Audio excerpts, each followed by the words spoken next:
Boa tarde a todos. Todos estão me vendo?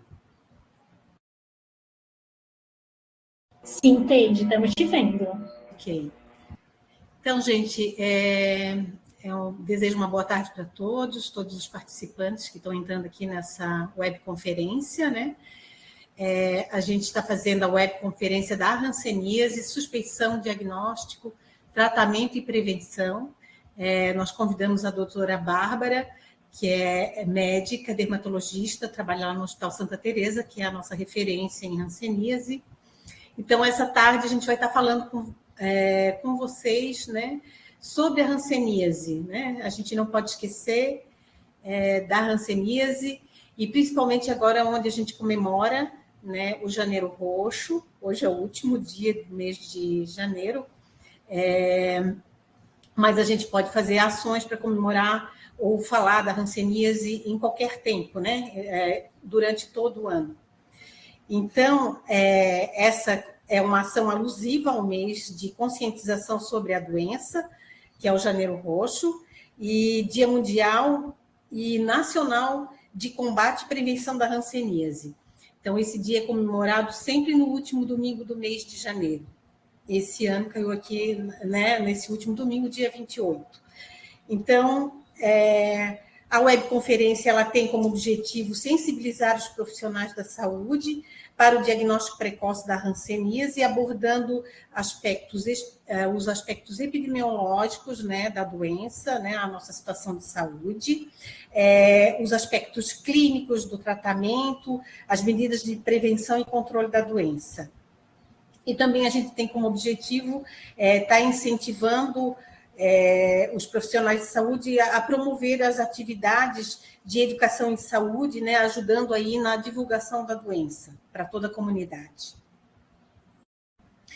Então, gente, antes da doutora Bárbara começar a falar, né, sobre os aspectos do diagnóstico e tratamento, eu vou apresentar os dados epidemiológicos da hanseníase aqui no estado de Santa Catarina. Vou colocar em tela cheia, tá? Um minutinho.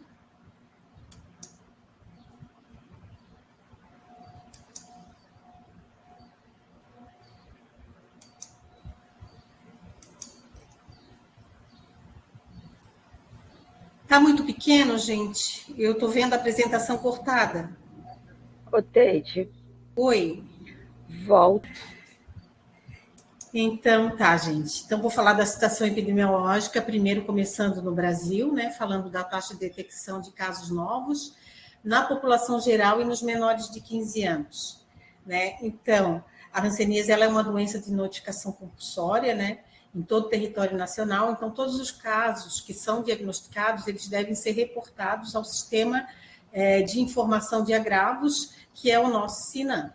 Então, é através deles que a gente tira esses dados epidemiológicos, né, para estar analisando a situação de saúde do nosso território. Então, a gente pode observar aí, nesse gráfico da taxa de detecção no Brasil, né, uma redução das duas taxas, da detecção de casos novos na população geral e também na detecção dos menores de 15 anos de idade, né? A gente vê que a situação, né, ela tem melhorado no decorrer dos anos, mas a hanseníase ainda é um grande problema de saúde pública no Brasil, visto que o Brasil ainda é o segundo país com o maior número de casos no mundo, né? Ele fica atrás somente da Índia, em número de casos. Mas a gente tem aí, né, a gente pode ver nessa linha de taxa de detecção vermelha, o número de casos em menores de 15 anos, né? Então, essa taxa teve sempre alta no Brasil, né? Ela teve redução aí a partir do ano 2020, quando o Brasil mudou do parâmetro alto, né, tanto para a taxa de detecção na população geral, quanto nos menores de 15 anos.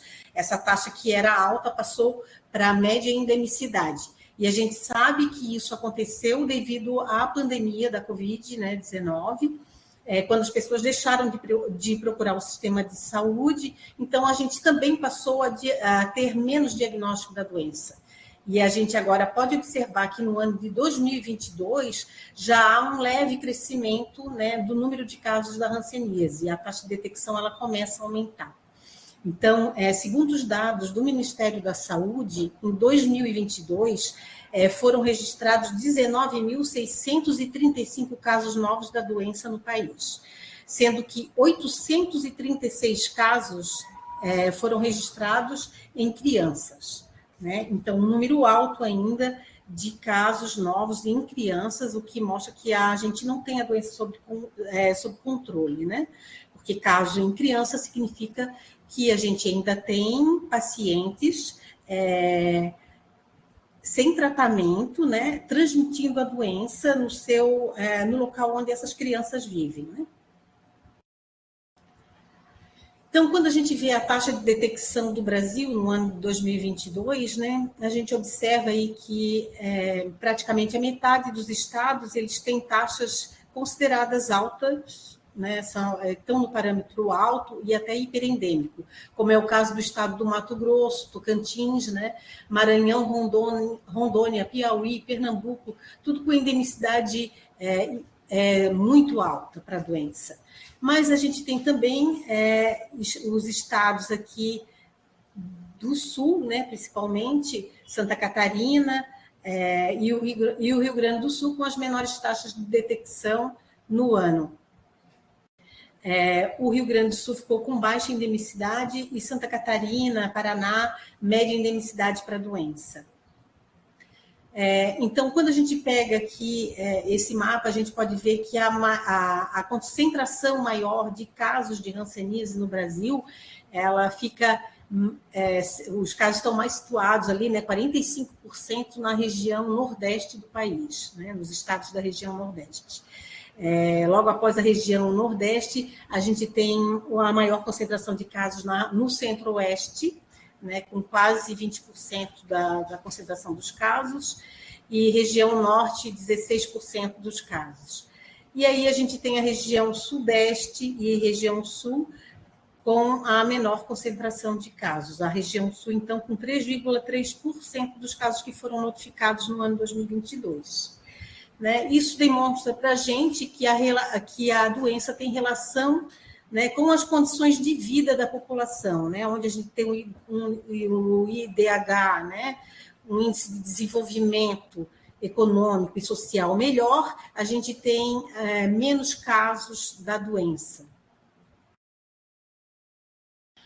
Então, já no estado de Santa Catarina, né, como a gente viu antes, no gráfico anterior, nós somos um estado considerado de baixa e média endemicidade, né? Então, a gente está sempre variando aí nesse parâmetro de baixa e média endemicidade. Para o indicador da proporção para o indicador da taxa de menores de 15 anos, o estado apresenta parâmetro baixo, tá? Para essa faixa etária. Mas a gente pode ver aí que a menor taxa de detecção aqui no estado de Santa Catarina, como foi no Brasil, foi registrada no ano 2020, aí, então, também por conta da pandemia, e agora a gente observa aí um crescimento no número de casos, né? Sendo que em 2022 nós tivemos 2,17 casos para cada 100 mil habitantes, que foi um total aí de 159 casos notificados no estado. Tá? Sendo que 5 casos ainda foram registrados em criança. Quando a gente vê o número de casos de 2002, a distribuição desses casos nas 17 regiões de saúde do estado de Santa Catarina, a gente pode observar que a maioria das regiões elas se encontram, né, numa situação aqui de baixa e média endemicidade para a doença. Né, exceto ali a região de saúde do extremo oeste, que teve a maior taxa de detecção da hanseníase no ano 2022. Tá? Então, né, a gente tem um vazio ali também na Serra Catarinense, que não teve notificação de casos nesse ano. Então, a gente pode atribuir, né, esse número de casos assim, mais alto que teve na região do extremo oeste, talvez assim, o investimento que foi feito com a parceria do Ministério da Saúde aqui do Estado, na capacitação da rede lá naquela região de saúde, né? A gente teve aí o projeto Sasakawa, que foi realizado por 3 anos consecutivos ali na região do extremo oeste e também no sul catarinense, né? Mas aí a gente vê aí a rede de saúde do extremo oeste foi a que registrou, então, maior número de casos, né? Já era uma região que vinha notificando mais casos mesmo de hanseníase, né? Durante esses anos aqui no estado.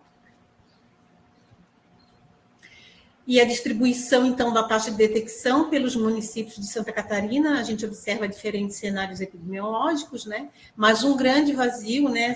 Quando a gente vê que 80% aí, praticamente, dos municípios, eles não tiveram registros de nenhum caso no ano 2022, né? Mas a gente teve municípios aqui como Florianópolis, que teve baixa endemicidade, teve outros municípios, né, com uma endemicidade média, alta, muito alta, e até hiperendêmicos lá no extremo oeste catarinense, né? Então, como hiperendêmicos, a gente teve o município de Tigrinhos, Bom Jesus, Belmonte, São Miguel da Boa Vista, São José do Cedro, Maravilha, Calmon, Palma Sola, Guaraciaba, todos com endemicidade muito alta também para a doença. E o perfil epidemiológico dos casos de hanseníase aqui no estado de Santa Catarina nos últimos 10 anos, né? Então, a gente tem aí uma proporção de casos que são diagnosticados e classificados na forma multibacilar, né?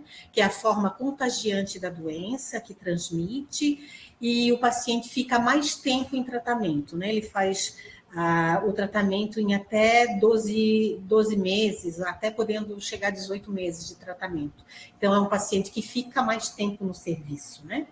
E quando comparado com a forma paucibacilar, que aí seria, né, a forma inicial da doença, quando o diagnóstico é feito de maneira mais precoce, né?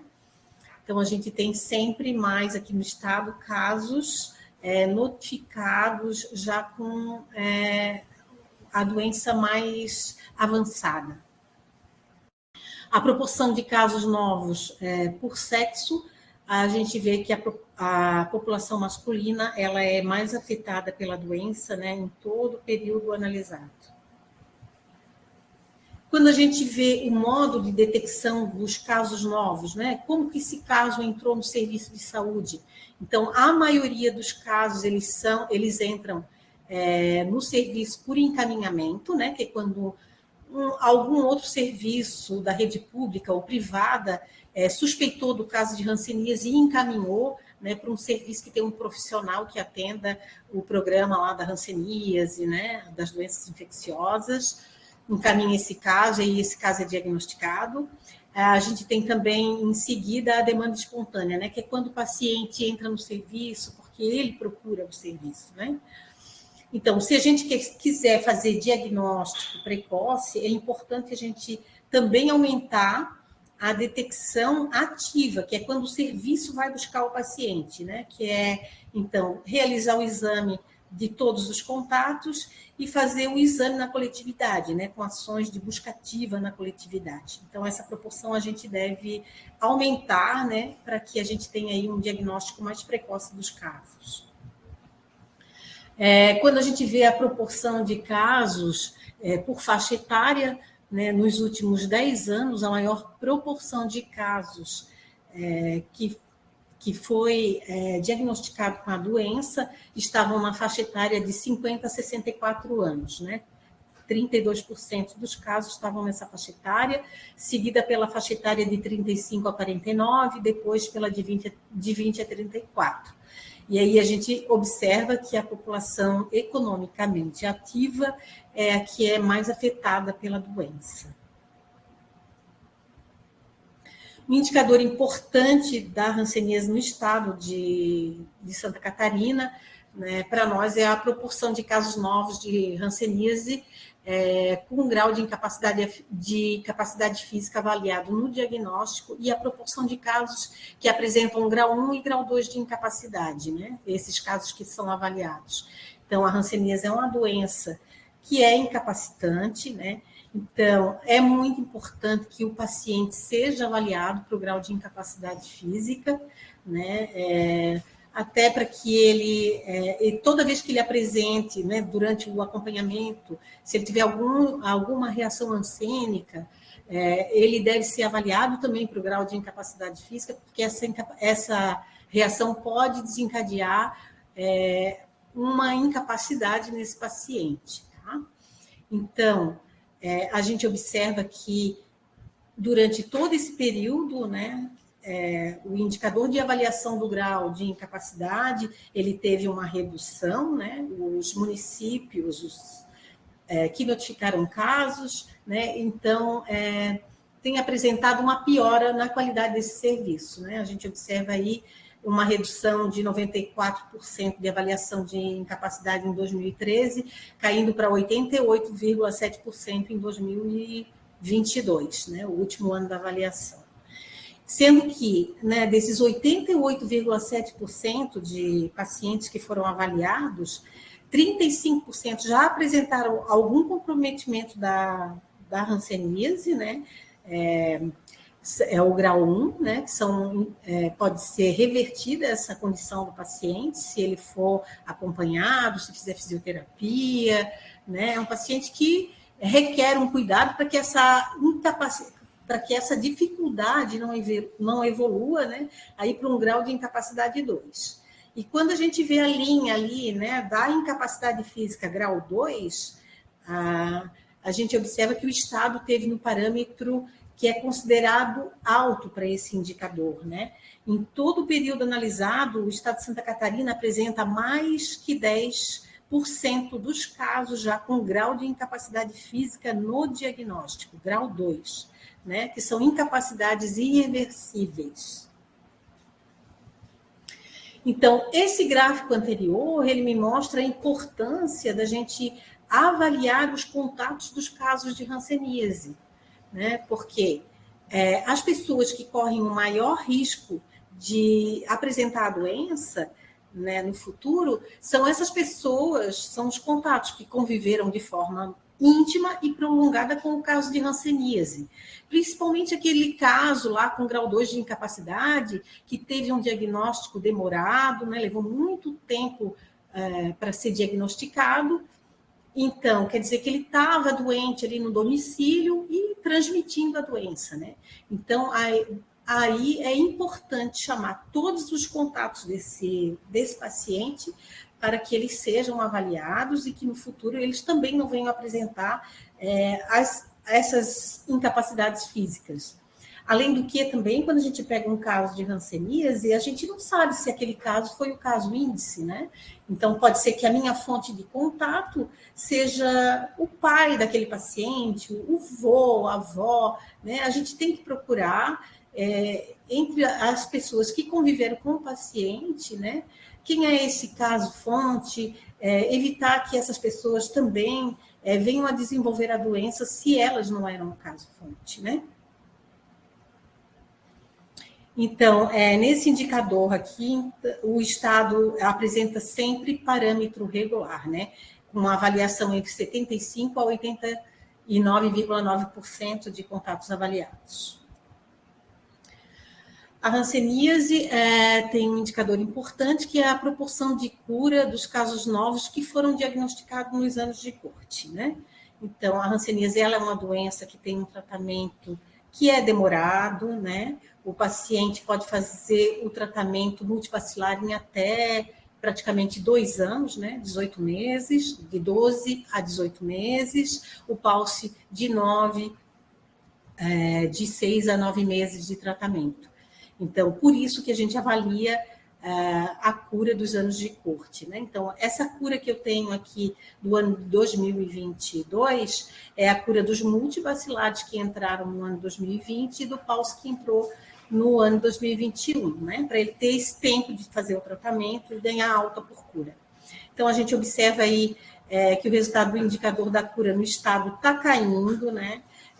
Demonstrando aí que os serviços não estão sendo efetivos, né, em acompanhar esse paciente, aí até a alta por cura do tratamento, né?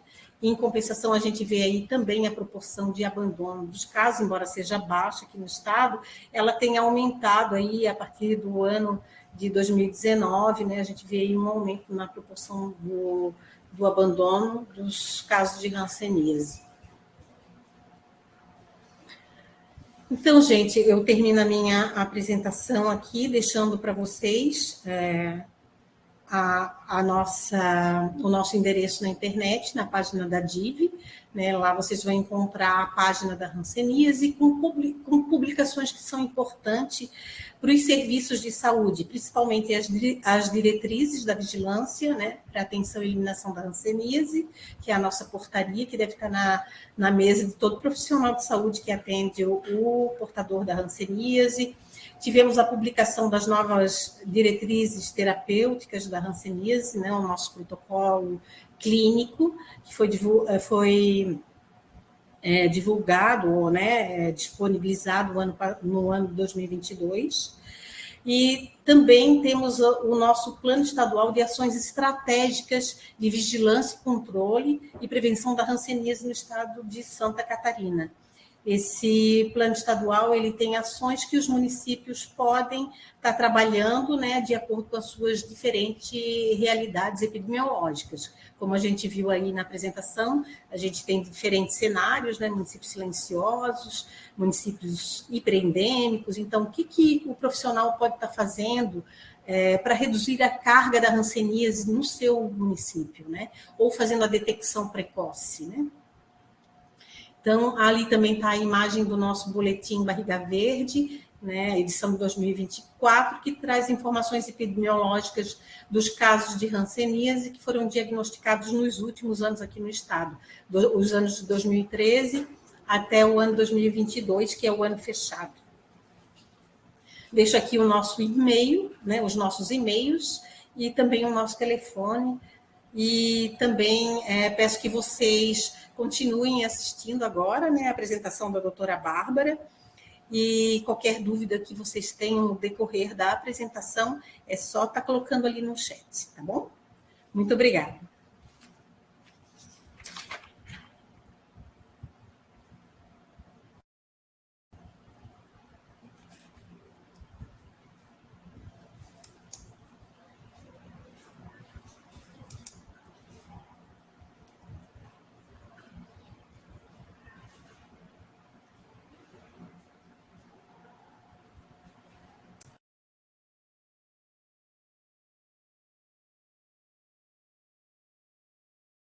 Prontinho, doutora Bárbara.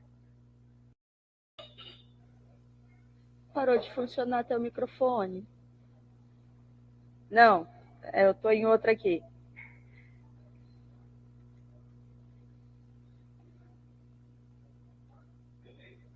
Muito obrigada pelo convite. Então, meu nome é Bárbara Lovato, eu sou dermatologista, sou hansenóloga e atualmente eu sou coordenadora do ambulatório de referência estadual em hanseníase, que fica aqui no Hospital Santa Teresa, em São Pedro de Alcântara. Hoje eu vou falar um pouquinho, então, sobre essa doença, né, para a gente fechar o nosso mês do Janeiro Roxo aí, de um tema tão importante para todos nós. A Teide, com certeza, sabe muito mais epidemiologia do que eu, e ela sempre está com os dados mais atualizados do que eu, então, mas eu vou brevemente passar essa parte aqui, né, trazendo alguns dados nacionais. Então, a primeira coisa para a gente lembrar é que a hanseníase é uma doença infecto-contagiosa. E o que isso quer dizer? Ela é uma doença infecciosa, ela tem um agente causador, né, etiológico, e ela é uma doença contagiosa, ela é uma doença que a gente passa de ser humano para ser humano. Mas ela é uma doença curável. E por mais incrível que pareça, agora, 2024, isso ainda é algo que para a população não está bem claro. Ontem, no ambulatório de ontem, um paciente está terminando o tratamento com a gente, ele falou: Bárbara, quando eu fiquei sabendo do meu diagnóstico, eu fiquei desesperado, porque eu achei que essa doença não tinha cura. Muita gente me falava que não tinha cura. E é importante, independente do nível de atenção em que a gente está, a gente fazer o paciente entender que uma coisa é a cura da sua doença, é uma bactéria, gente, a gente vai conseguir tratar uma bactéria, né? Mas isso é diferente do paciente ter, e às vezes ele vai ter sequelas que são irreversíveis. Mas quando a gente consegue explicar isso para o paciente, ele compreende bem e a adesão dele ao tratamento é maior. É uma doença endêmica em mais de 140 países. E aqui eu sempre ponho essa frase, que é uma frase muito polêmica, né? Em 2000, no ano de 2000, o relatório da Organização Mundial da Saúde deixou de considerar a hanseníase um problema de saúde pública mundial. Tem um monte de publicação sobre o impacto dessa frase. Na verdade, o que a gente percebe é que, claro, a doença foi erradicada em alguns países, se tornou uma doença esporádica numa grande parcela, né, dos países mundiais, mas a gente sabe que alguns países, em especial o nosso, a Índia, é um problema ainda de saúde pública, onde a gente deve focar os nossos esforços, a nossa atenção. Eu trouxe os dados de 2019, um pouquinho mais antigos, só para lembrar uma coisa, né? A TED nos mostrou aí dos dados nacionais e dos dados de Santa Catarina, a tendência que a gente tem.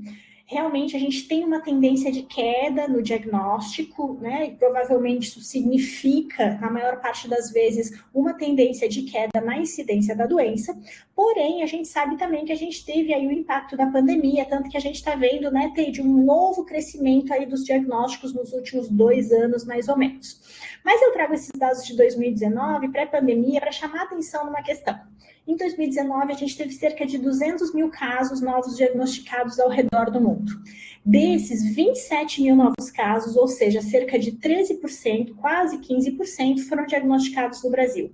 A gente consegue ter compreensão do impacto desses 13% quando a gente lembra que a nossa população, ela corresponde a menos de 3% da população mundial. Se fosse uma doença que tivesse uma distribuição igual ao longo do globo, a gente devia corresponder a 3% dos casos mundiais de hanseníase, mas não. Nós, junto com a Índia, somos os grandes responsáveis ainda pelos casos de hanseníase que existem.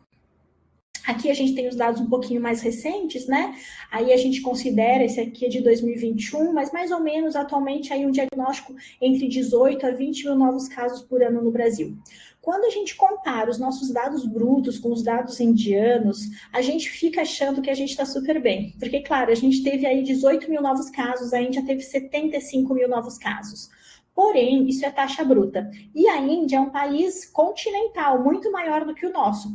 Então, quando a gente faz a taxa de incidência por 1 milhão de habitantes, ou seja, quando a gente dilui, né, vê a proporção de casos para a população de cada um dos países, a gente precisa saber. Isso é um alerta, é uma luz que tem que estar lá no fundo da nossa cabeça quando a gente está vendo o paciente no nosso dia a dia, que a nossa incidência de 85 casos para cada 1 milhão de habitantes por ano é a maior incidência mundial de hanseníase. Aqui eu vou passar bem rapidamente, a TED já nos chamou a atenção para esses 2 marcadores epidemiológicos fundamentais para quem trabalha com hanseníase. O primeiro é o taxa de casos novos com grau 2 de incapacidade física. Atualmente a gente tem aí cerca de 8,14 casos para cada 1 milhão de habitantes, o que ainda é considerado alto, ou se a gente for ver aí a proporção sobre o total de casos diagnosticados, acima de 10%. E o que nos indica, então, diagnóstico tardio de pacientes aí que têm 10 anos de evolução, 15 anos de evolução e que vão sim ter sequelas irreversíveis.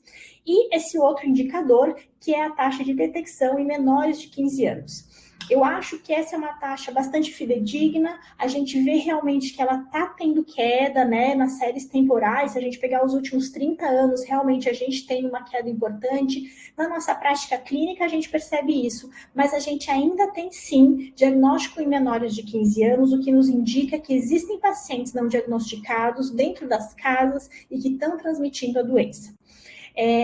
Esse ano nós temos um grupo dos médicos que são referência municipais e regionais e estaduais em hanseníase. A gente que acaba então sabendo dos casos, a gente teve um diagnóstico multibacilar com baciloscopia positiva numa criança de 2 anos, né? Ou seja, essa criança ela nasceu e ela começou a ser contaminada, se a gente pensar que o tempo de incubação da doença é de no mínimo 2 anos, de acordo com a literatura. Vou passar rapidamente para a gente poder focar um pouco, principalmente na parte clínica da doença.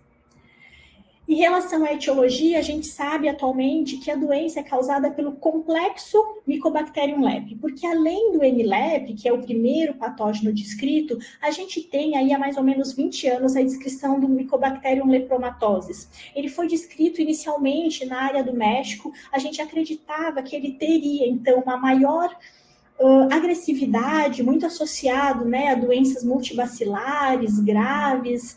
Atualmente a gente acha que clinicamente esses dois patógenos não podem ser distinguíveis, né, não podem ser diferenciados, eles provocam a mesma doença. E é importante a gente lembrar algumas características desse patógeno, mais do que quantas micras ele mede, mas algumas características que vão nos fazer entender como essa doença funciona, responde ao tratamento e se manifesta. A primeira delas é que ele é um parasita intracelular obrigatório. Ele só existe dentro da célula. E quando a gente for falar de imunogenicidade de tratamento, isso faz toda a diferença. É a primeira informação que eu queria que vocês retessem. A segunda é que ele tem uma multiplicação lenta e ele não é cultivável. Ou seja, eu não posso pegar um material, uma amostra de pele, de nervo, colocar numa placa de Petri e tentar cultivar. Eu só consigo fazer o cultivo em cobaias. Isso é muito para estudos, né, assim, a nível laboratorial e de pesquisa, mas e lembrar da multiplicação lenta. Patógenos com multiplicação lenta vão ter uma evolução clínica lenta. Essa é uma doença que demora anos para se manifestar. Isso é muito importante também para quem está ali na linha de frente, porque você vai ter que acompanhar aquele paciente, por exemplo, um contactante, por um determinado tempo, né? A gente não pode, num momento, falar, não tem a doença e, vamos dizer assim, lavar as mãos e não fazer o segmento aí desses pacientes. A gente vai ver logo de que forma fazer isso e quais os pacientes a gente deve estar mais atento. A característica mais linda, mais exclusiva, mais única dessa doença é que ele tem um neurotropismo extremamente importante. Então, o bacilo ele tem um receptor chamado PGL1 que vai se ligar às células de Schwann, então, ou seja, a bainha, das células nervosas, e que vai permitir a entrada da micobactéria dentro dos nervos. Por causa disso, por causa desse neurotropismo, a hanseníase é considerada, antes de tudo, eu sou dermato, mas antes de tudo, antes de ser uma doença da pele, ela é uma doença dos nervos. E por isso é que toda doença dermatológica, toda hanseníase é acompanhada por algum grau de acometimento neurológico. Talvez vai ser um filete nervoso responsável pela sudorese. Talvez vai ser um tronco neural responsável pela elevação do pé. Mas a gente vai lembrar dessa associação entre nervo e pele, que é tão importante para a hanseníase. Em relação à transmissão, a gente sabe que o principal reservatório, onde o bacilo está escondido e sendo preservado aí há centenas de anos, é o ser humano. A gente sabe, sim, que existem reservatórios zoonóticos. No Brasil, os trabalhos do Dr. Silvio, no interior de São Paulo, em Botucatu, que foi lá e cavou realmente as tocas de tatu, mostrou que o tatu é um reservatório importante zoonótico no Brasil. O hemilepromatose ele já foi identificado, né, em pequenos roedores, em esquilos na Europa. Mas é importante a gente compreender que, na nossa realidade brasileira, o nosso grande reservatório é o homem. Eu digo isso porque em 2020 foi publicada essa revisão da Academia Americana de Dermatologia sobre hanseníase, que é talvez o maior periódico, o segundo maior periódico em dermatologia no mundo, em que eles questionavam, né, se eles não estavam conseguindo erradicar a hanseníase nos Estados Unidos por causa da ausência de tratamento dos reservatórios zoonóticos. É um questionamento certamente válido, mas no nosso país, sem dúvida, o nosso foco deve ser a gente, então, estar tratando as pessoas e procurando esse reservatório humano. Em relação à transmissão, eu acredito que todos saibam, mas quando a gente fala isso para a população, para os pacientes no nosso dia a dia, muitos ainda têm essa dúvida, né? Afinal, como eu pego hanseníase? A gente, apesar de ser uma doença que se manifesta muito na pele, não é através do contato com a pele que a gente pega a doença. Ele é encontrado em muitos tecidos, em rancenomas ulcerados, no leite materno, na urina, nas fezes, mas a verdade é que a transmissão, a principal via de transmissão é através de gotículas das vias aéreas, então das secreções nasais e de orofaringe. Mas, afinal, qual é o risco de adoecer? né? Então, eu tô ali em contato com um paciente que tem hanseníase. É importante a gente compreender que tanto os pacientes multibacilares quanto os paucibacilares, eles podem transmitir a doença. Claro que o risco de adoecer dos contactantes dos multibacilares, que tem bacilos, assim, numa profusão imensa, é maior do que dos contactantes dos paucibacilares. A gente pode olhar aqui no slide que o dos contactantes dos multibacilares é de 5 a 10 vezes aumentado o risco de adoecimento, e dos paucibacilares de 2 a 3. Por que eu faço questão de trazer essa informação? Porque quando eu tenho um diagnóstico de hanseníase na UBS, seja lá no nosso serviço de referência, os contactantes dos paucibacilares também devem ser identificados. Em primeiro lugar, porque às vezes a gente vai conseguir encontrar o paciente fonte, aquele que transmitiu para aquele paciente que a gente está avaliando. Em segundo lugar, porque ele pode sim transmitir a doença para os seus familiares, né, principalmente intradomiciliares. E aí surge uma dúvida que é, afinal, quem desenvolve hanseníase? Eu sempre brinco, quando eu dou essa aula na graduação, eu dou aula aqui na Unisul, que a minha mãe tem certeza que eu vou desenvolver hanseníase, porque eu trabalho ali no hospital, toda semana eu faço ambulatório, mas além da minha mãe, existem algumas outras respostas que a gente pode ter, né? Alguns outros indicadores. O primeiro que a gente precisa compreender é que a transmissão da hanseníase, assim como da tuberculose, ela demanda um convívio prolongado com pacientes não tratados. Ou seja, não é no ônibus, não é numa festa que a gente vai pegar hanseníase porque a gente encontrou uma pessoa e respirou o mesmo ar que ela. A gente precisa de horas de convívio para a gente conseguir ter essa transmissão.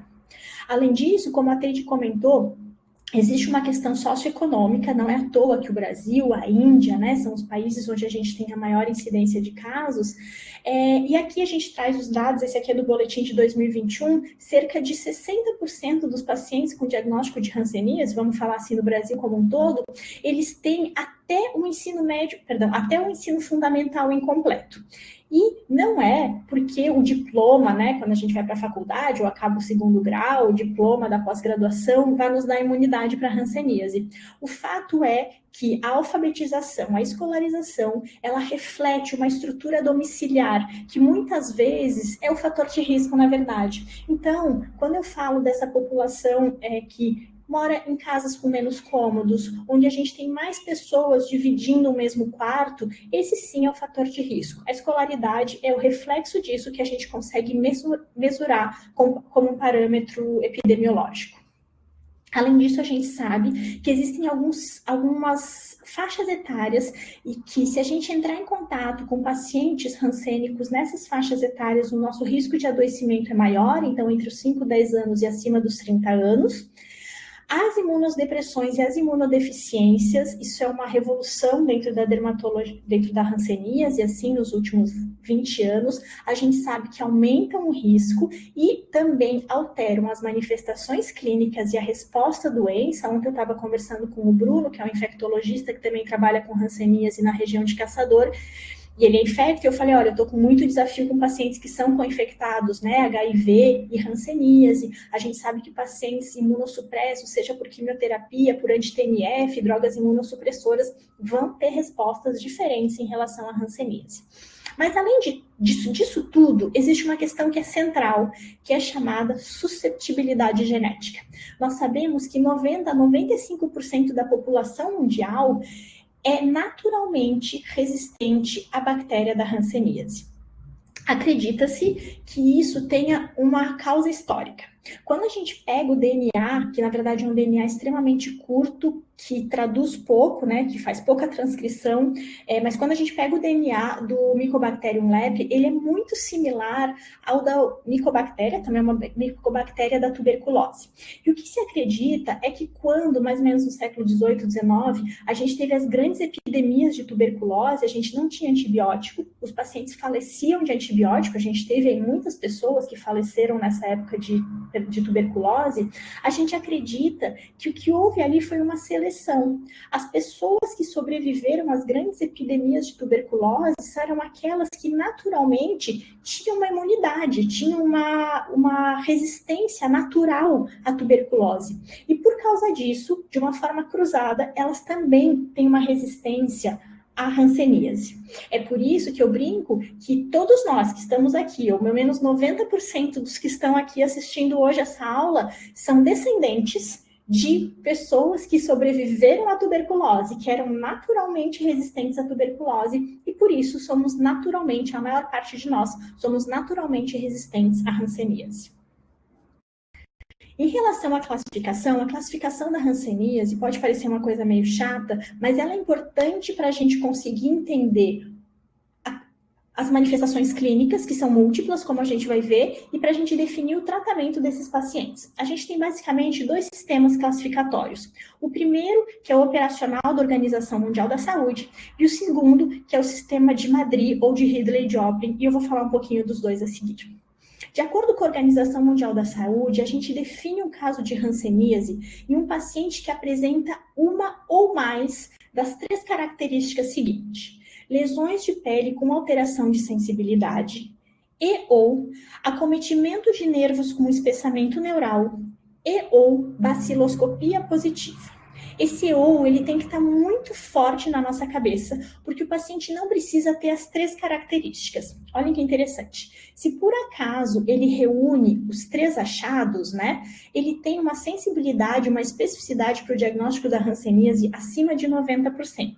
Porém, se eu tenho um paciente que tem apenas lesões de pele com alteração de sensibilidade, ou que tem apenas uma baciloscopia positiva, ele já é classificado e diagnosticado com hanseníase. Então, de acordo com a classificação do OMS, nós temos 2 situações, né, em que a gente pode se encontrar, de acordo com o município, da realidade do país em que a gente está. Eu vejo lesões de pele compatíveis, que onde eu tenho alteração de sensibilidade. Eu posso estar num cenário onde eu tenho a baciloscopia disponível ou onde eu não tenho a baciloscopia disponível. Caso eu não tenha bacilo disponível, eu vou fazer matemática, eu vou contar. Se o paciente tiver até 5 lesões, ele é classificado como um paucibacilar. Se ele tiver mais de 5 lesões, ele é classificado e tratado como um multibacilar. Porém, se eu tiver um serviço onde eu consigo solicitar uma baciloscopia, eu faço o seguinte: eu vou contar as lesões e eu vou fazer a bacilo. Caso ele tenha até 5 lesões e, agora sim, e a bacilo seja negativo, ele é classificado como um paucibacilar. Agora, se ele tiver uma bacilo positiva ou mais de 5 lesões, ele é um multibacilar. Por que eu ressalto isso? Vamos dizer que ele tenha uma lesão. Você identificou uma lesão de pele, mas a bacilo dele veio positiva. Ele imediatamente, independente do número de lesões, passa a ser um multibacilar e vai ter que receber o tratamento aí por 12 meses. Essa é uma classificação da OMS, é uma classificação em um sistema que tem um grande objetivo: não deixar passar casos não tratados, independente do cenário de saúde que a gente tenha. Você pode estar sozinho, você e o paciente. A lesão tem alteração de sensibilidade, você vai contar, você vai diagnosticar e você vai tratar. Mas a gente sabe, e essa é uma doença que todos os dias, eu adoro trabalhar com hanseníase, ela me ensina, ela me encanta, ela é polimórfica, ela nos ensina sobre infecção, resistência a antibióticos, sobre imunologia. E a hanseníase é uma doença que a gente fala espectral. Ela vai ter muitas manifestações clínicas. Então, a partir disso, a gente tem 2 grandes sistemas classificatórios que foram propostos mais ou menos na década de 50, chamados de Madrid e de Ridley-Joplin. Atualmente, o Ministério da Saúde no Brasil usa principalmente o de Madrid. O de Ridley-Joplin é mais para quem trabalha com isso, assim, são pequenas nuances, principalmente anatomopatológicas, que nos fazem decidir se o paciente é uma das formas subpolares. Mas para esses sistemas classificatórios, a gente precisa entender, então, que todo paciente que tem hanseníase, inicialmente, ele é um paciente indeterminado. Então, ele se infecta, ele pode desenvolver, ele vai ter uma doença subclínica, e daí, inicialmente, todo paciente é um indeterminado. Muitas vezes, ele vai evoluir para cura espontânea, graças à sua própria imunidade, e caso ele não evolua e não tenha sido tratado enquanto ele era um indeterminado, que seria o ideal, porque a gente sabe que o paciente indeterminado é o paciente que não evolui com sequelas, perfeito? Mas caso ele não tenha sido diagnosticado e tratado nesse momento, ele vai, num período aí que vai variar de 2, 10 anos, evoluir para uma das formas polares da doença. E ele vai poder virar um tuberculóide, um dimorfo ou um virchoviano. O que a gente tem aqui no meio, que é o DV, que é o dimorfo virchoviano, o virchoviano subpolar, o dimorfo tuberculoide, são essas pequenas nuances. Quando eu mostrar as fotos dos pacientes, eu vou explicar um pouquinho. Agora, o que determina se um paciente, depois que ele era um indeterminado, se ele vai virar um dimorfo, um virchoviano ou um tuberculoide? Isso não tem a ver com o tempo de evolução, ou exclusivamente com o tempo de evolução da doença.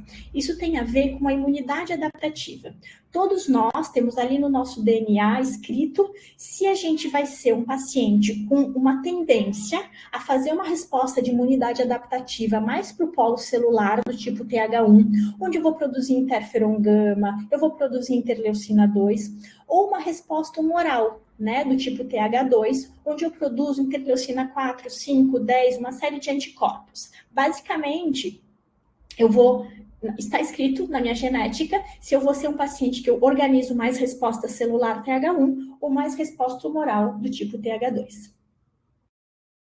E aí, os pacientes que têm uma resposta mais do tipo TH1, que consegue fazer uma resposta celular, são os pacientes que vão conseguir, de alguma forma, debelar ou tratar um pouco da infecção, controlar um pouco daquela infecção.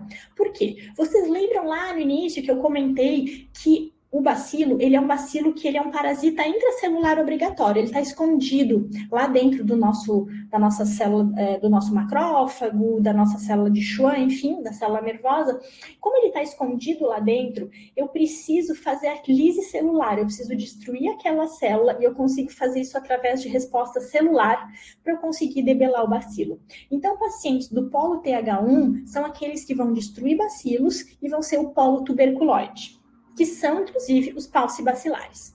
Já o paciente que tem uma predileção por fazer uma resposta do tipo TH2, que é o paciente que gosta de produzir anticorpo, ele não ativa macrófago, ele não consegue fazer lise celular, ele fica produzindo um monte de anticorpo. Só que aquele anticorpo fica circulando. E lá dentro, só que ele não consegue entrar na célula. E o meu bacilo, ele está protegido dentro da célula do meu próprio organismo. E por isso, ele fica se multiplicando,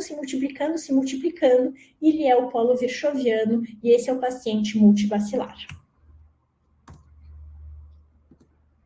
Bom, como fazer o diagnóstico?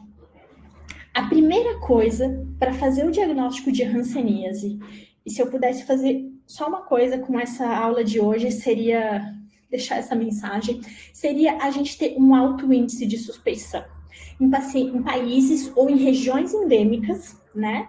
Ou pacientes que têm um histórico de viagens para regiões endêmicas, perfeito? Por que eu ressalto tanto? Essa frase, na verdade, é desse artigo, dessa revisão que eu comentei que saiu da Academia Americana de Dermatologia, porque lá eles não são um país endêmico, mas quando eu estou falando aqui em Santa Catarina, onde eu sei que eu não estou numa região endêmica, eu acho que, infelizmente, a gente tem um baixo índice de suspeição, perfeito? Só que quando eu vou avaliar o meu paciente, eu preciso saber de duas coisas. A primeira é saber se ele já morou fora do estado. Será que o meu paciente já não morou no Mato Grosso, no Maranhão, né, em áreas de alta endemicidade? E o segundo, eu espero que esse ano a gente consiga publicar esses dados, é que a gente tem sim muitos pacientes autóctones de hanseníase aqui em Santa Catarina. Isso é uma realidade que eu trago ali do Santa Teresa, a gente está levantando esses dados ainda, mas a gente acredita que mais ou menos uns 40% dos nossos casos são pacientes nascidos em Santa Catarina, que nunca saíram do estado e que têm hanseníase. Perfeito? Então, essas são duas informações que a gente precisa guardar na cabeça quando a gente estiver avaliando pacientes, para a gente ter esse alto índice de suspeição.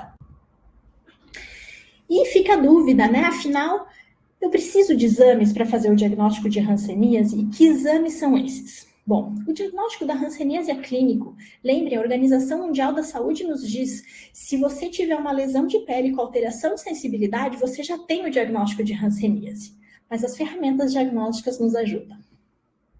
O primeiro teste, que gera muita confusão, que tem sido difícil de encontrar, mas é um teste clássico, eu gosto de falar dele, é o teste de Mitsuda, que é uma reação intradérmica. A gente está muito mais acostumado a falar do PPD, né? Agora também estamos fazendo IGRA, mas falar do PPD da tuberculose.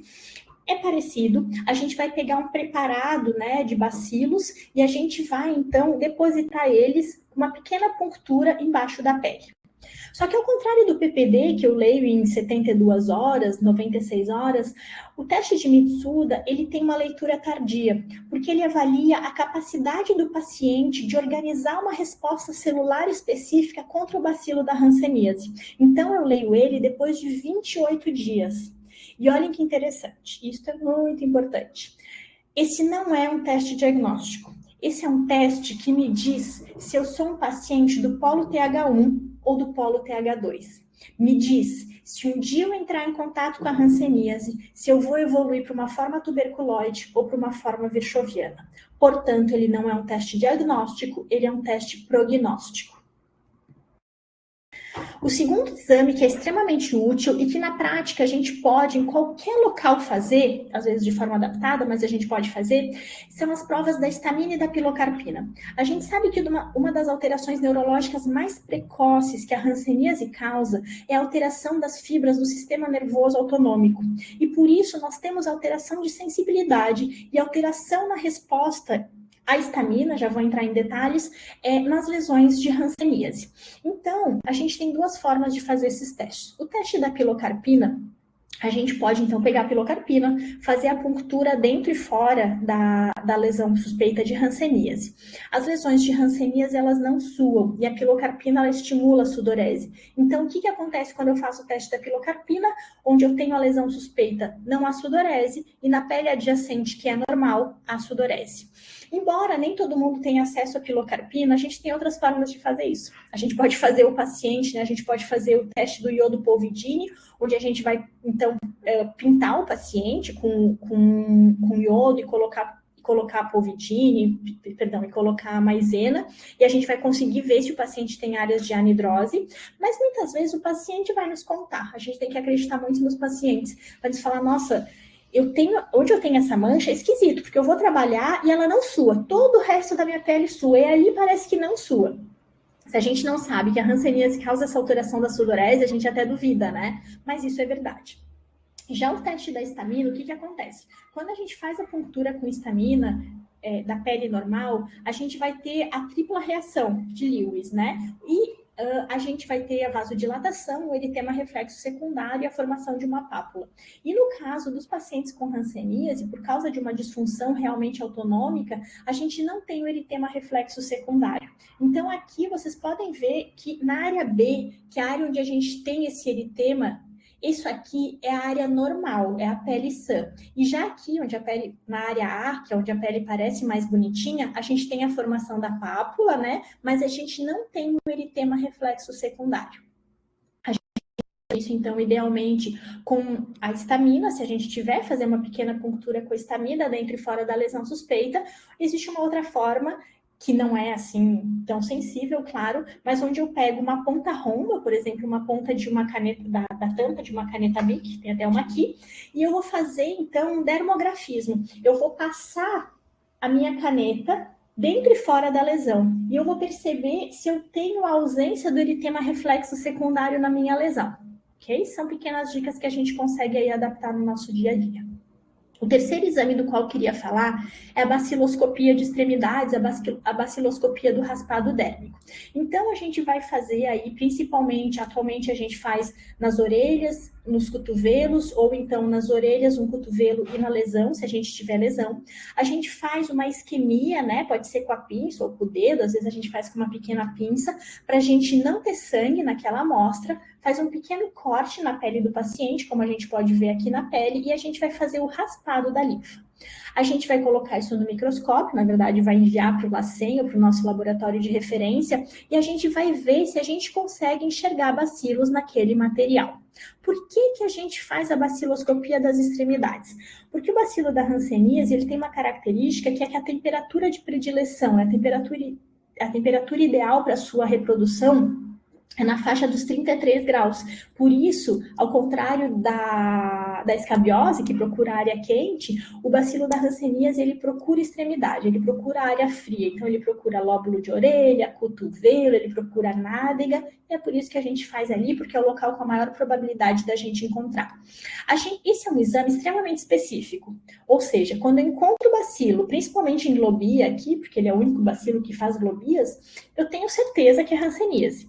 porém ele tem uma baixa sensibilidade. Ele é positivo em apenas 34% dos pacientes. Por quê? Porque existem pacientes que são paucibacilares e que têm, portanto, por definição, uma baciloscopia de extremidades negativa. Aqui, então, eu mostro rapidamente como a gente faz a leitura e a gente vai dar uma numeração, né? Vai dar uma codificação do número de bacilos, né? Do número de cruzes daquela baciloscopia. A média dos nossos 4 achados vai ser o nosso índice baciloscópico.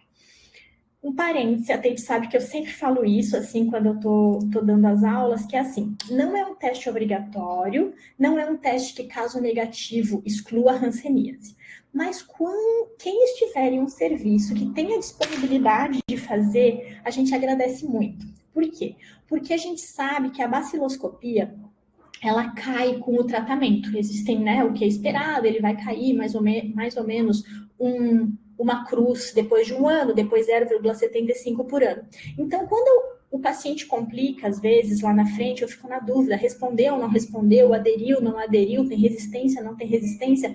Eu ter a baciloscopia de entrada desse paciente me é muito útil para eu saber se o índice baciloscópico dele está caindo. Perfeito? Então, não é obrigatório, a Organização Mundial da Saúde já diz que não é obrigatório, mas eu peço sempre encarecidamente que quem tiver um serviço que é disponível, por favor, faça, para a gente ter aí uma documentação do status inicial do paciente mesmo. Outra ferramenta que a gente pode fazer uso, a gente usa muito ali no hospital, é a biópsia de pele. Tem as suas indicações, principalmente no diagnóstico diferencial, quando a gente não tem certeza se o paciente está respondendo ou não, eu acabo pedindo para ver se ele ainda tem globia, se ele ainda tem muito bacilo inteiro, ou se estão todos fragmentados. Então, é importante para o diagnóstico e também para a classificação. É um exame bastante sensível e bastante específico, aí na faixa de 70%. Normalmente, então, eu vou fazer ali Zil-Nielsen, FIT-Faraco, vou fazer o HE, e atualmente eu posso também fazer o PCR, né, que é realmente a pesquisa do DNA naquele material, que aumenta a minha sensibilidade para até 100% nos pacientes virchovianos e para até 80% nos pacientes tuberculoides.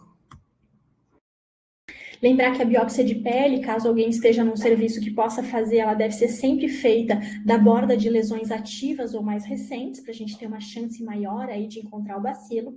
Ela deve pegar a derme e a hipoderme, ou seja, a gordura, porque muitas vezes o bacilo está nessa transição aí, dermo-hipodérmica, e idealmente, então, fazer o HE e o FIT-Faraco para a gente identificar o bacilo. Eu vou falar aqui rapidamente sobre 2 exames, porque eles foram incorporados muito recentemente, em 2022, aí no SUS. Na verdade, na prática, acho que no início de 2023, a gente começou a aplicar através, então, do novo PCDT da hanseníase. A gente comenta, o PCDT eu também tenho minhas críticas, mas ele foi um grande avanço, né, para a hanseníase nacionalmente, assim, e ele também permitiu a incorporação de novas tecnologias para o diagnóstico e segmento desses pacientes. Então, existem, se a gente lembrar lá do início da palestra, eu falei que o bacilo da hanseníase, ele é um bacilo com neurotropismo e que ele tem na sua superfície um receptor chamado PGL1, que é o responsável por fazer com que o bacilo consiga entrar nas células neurais. Então, a gente tem uma sorologia, a gente consegue detectar a presença de anticorpos no nosso soro contra esse receptor específico do bacilo de Hansen.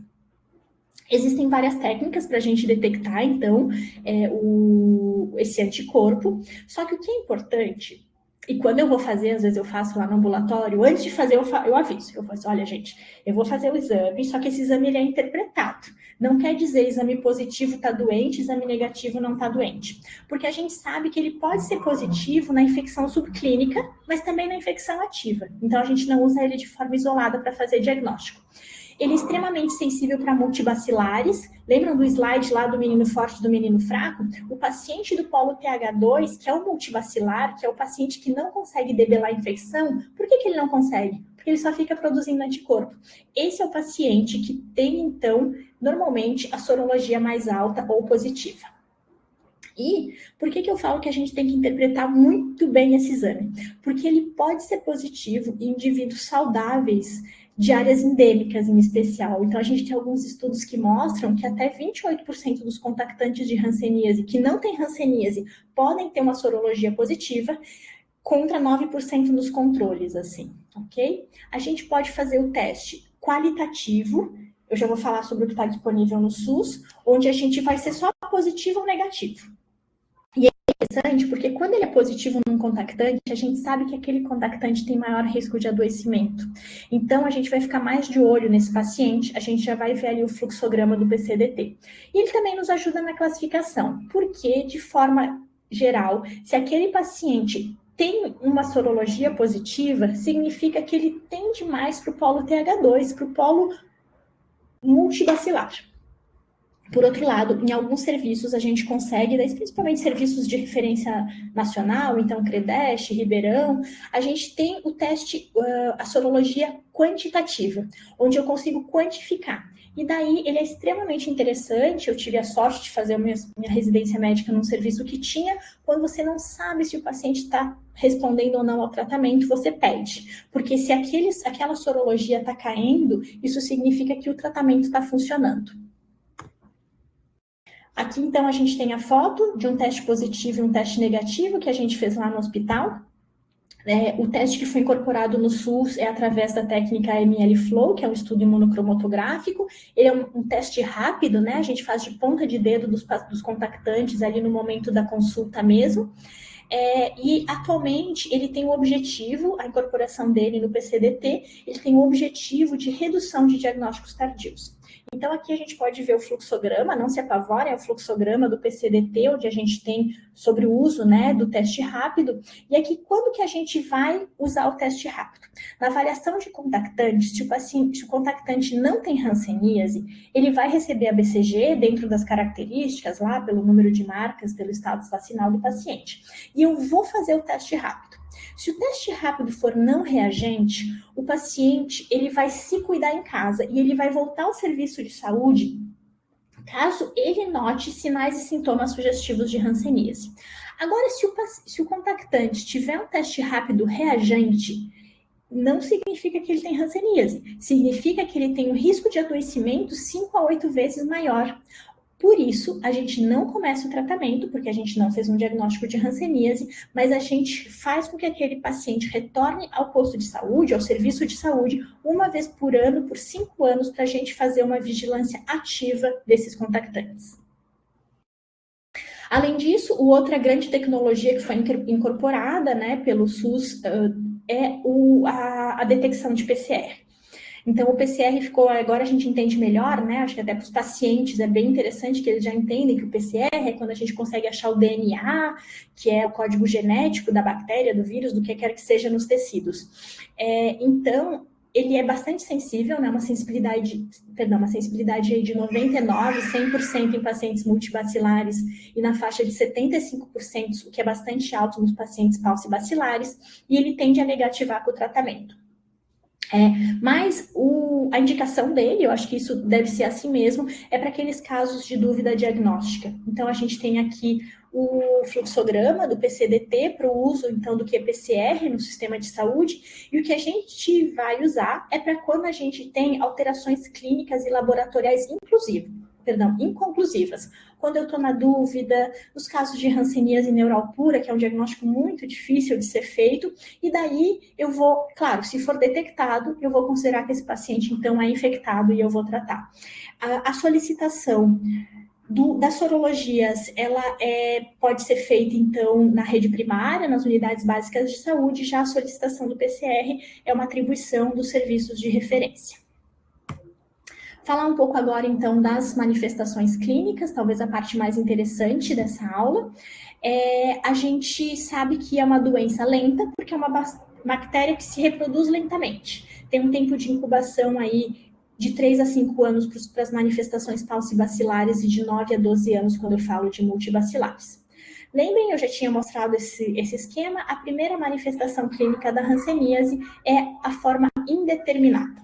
A forma indeterminada é aquela onde eu tenho lesões que, em geral, são só manchas, são só máculas hipocrômicas, ou seja, mais claras do que a pele, ou então elas podem ter um vermelhidão, seja no fundo, seja na borda da lesão.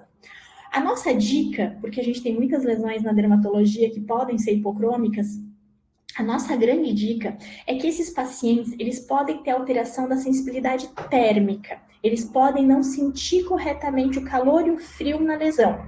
E, além disso, pode ter alopécia, perda de pelos. Aqui a gente vê que essa paciente tinha um pouquinho de alopécia. Quando você puxa os pelos naquela região, o paciente não sente dor e o pelo sai naturalmente. E podem ter alterações vasomotoras. Então, as provas da pilocarpina e da histamina são alteradas nesse paciente. Porém, o que eu sempre ressalto muito é que na hanseníase indeterminada, o paciente não tem alteração de sensibilidade tátil e dolorosa. Ou seja, não adianta ir ali pegar uma caneta, né, ou mesmo um anestesiômetro, colocar sob a lesão, ou pegar uma agulha e colocar sob a lesão, e só porque o paciente tem alteração de sensibilidade dolorosa ou tátil, excluir hanseníase. Para fazer o diagnóstico, então, da hanseníase indeterminada, o Mitsuda não nos ajuda, porque ele pode ser positivo ou negativo, porque ele é prognóstico. A baciloscopia sempre é negativa, por definição. O anatomopatológico nos ajuda muito pouco, porque, em geral, a gente não encontra o bacilo. O que a gente encontra é uma pele normal ou com infiltrado perianexial e perineural, nos filetes nervosos. Então, o que nos ajuda é a prova da histamina. É fazer a prova da histamina e ver que o paciente tem ausência do reflexo secundário, do eritema reflexo secundário. A segunda manifestação clínica da qual a gente vai falar são os pacientes da forma tuberculoide. Então, normalmente, são pacientes que têm uma ou poucas lesões, exatamente porque o organismo ele consegue controlar a infecção. Então, não é uma infecção disseminada, vamos colocar assim. Essas lesões, elas podem ser máculas, podem ser manchas ou podem ser placas, que podem ser vermelhas, rosas, mais claras que a pele, mais escuras que a pele, mas a grande característica que nos chama a atenção é que elas são bem delimitadas. Percebam como eu sei onde acaba e começa a lesão. Então, são poucas lesões e bem delimitadas. E, por fim, essa sim é a manifestação da hanseníase que tem alterações neurológicas precoces. Então, a gente pode ver aqui que esse paciente, ele tem sim uma alteração de sensibilidade dolorosa, extremamente precoce e intensa. Você consegue colocar uma agulha de calibre grosso e o paciente não sente. Como eu coloquei ali, então uma acentuada hipoestesia ou anestesia, além das alterações de sudorese e vasomotora que a gente já via na forma indeterminada. Assim como na forma indeterminada, as lesões podem ter alopécia. E aqui, o anatomopatológico pode me ajudar. O Mitsuda, ele me confirma que aquele paciente é do polo tuberculoide, então ele é positivo. A baciloscopia, por definição, é negativa no paciente tuberculoide, mas na biópsia de pele, a biópsia me ajuda bastante, porque eu vou encontrar os granulomas, né? Que é essa estrutura aqui, que é a manifestação, que é a tradução histopatológica da resposta celular, da resposta TH1, que o paciente consegue elicitar, mas normalmente eu não tenho bacilos na hanseníase tuberculoide. Tem gente que diz que se tu achar qualquer bacilo já não é tuberculoide, já tem que ser considerado um dimorfo tuberculoide, mas o grande achado anatomopatológico aqui é realmente o achado dos granulomas e a ausência ou a escassez dos bacilos na biópsia de pele. Falar agora dos dimorfos, talvez a manifestação esteticamente, né, mais exuberante aí da hanseníase, são lesões bizarras, que a gente chama que elas são em alvo ou reticulares. Muitos autores gostam de descrever elas como em queijo suíço. Então, eu alterno áreas de pele sã com áreas de pele acometidas.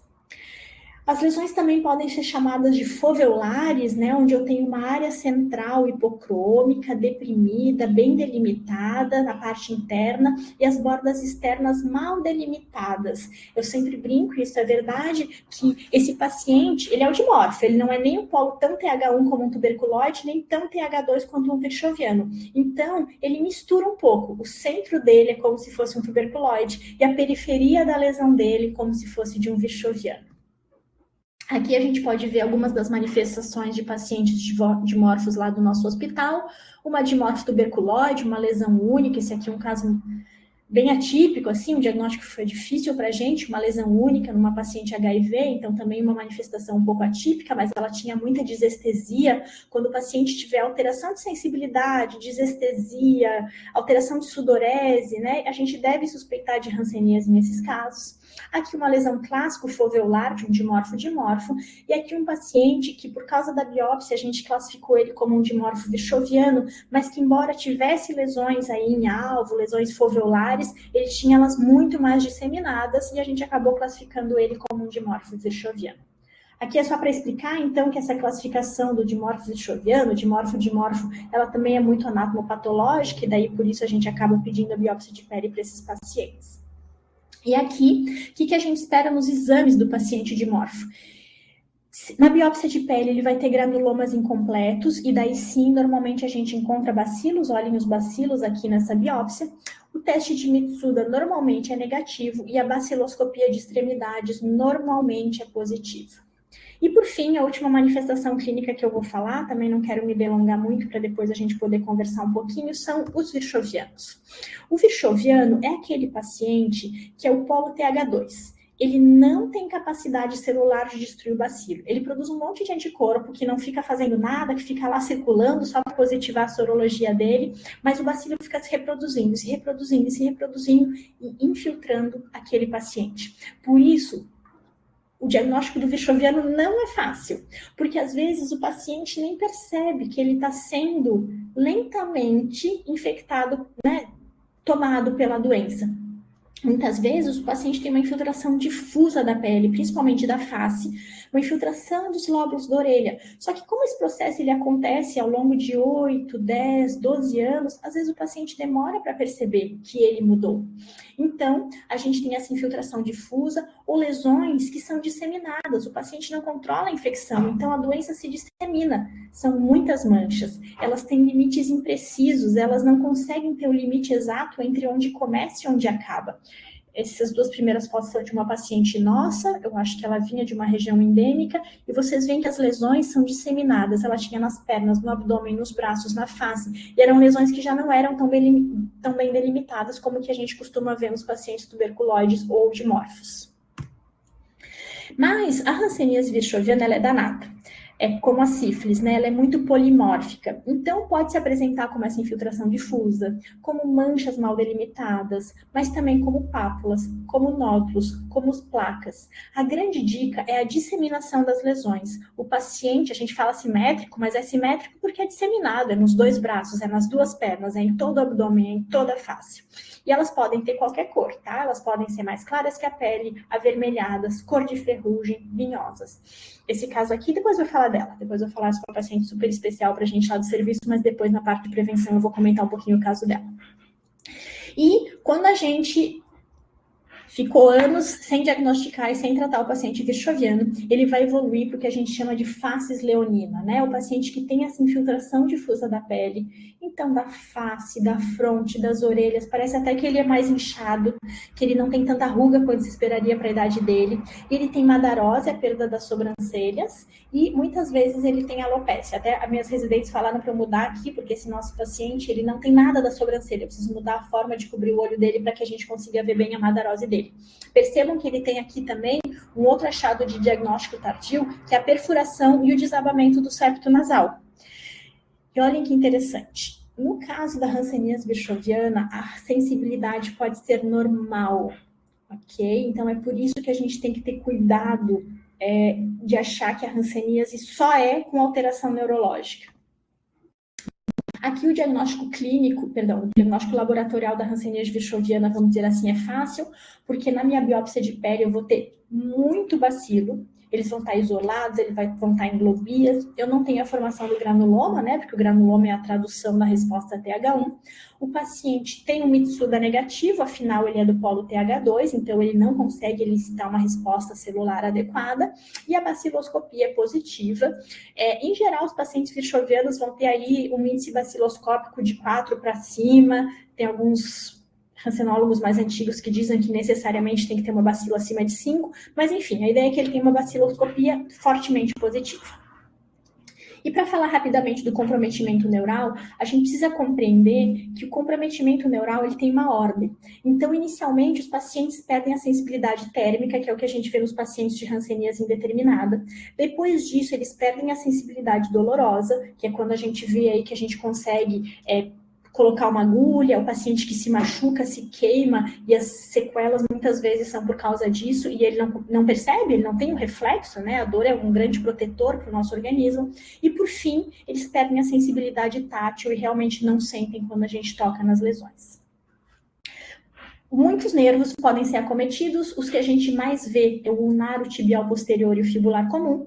O acometimento é diferente, ele é precoce e intenso no tuberculoide, aquele paciente que tem só uma lesão, mas aquela lesão a gente consegue furar com uma agulha e o paciente não sente.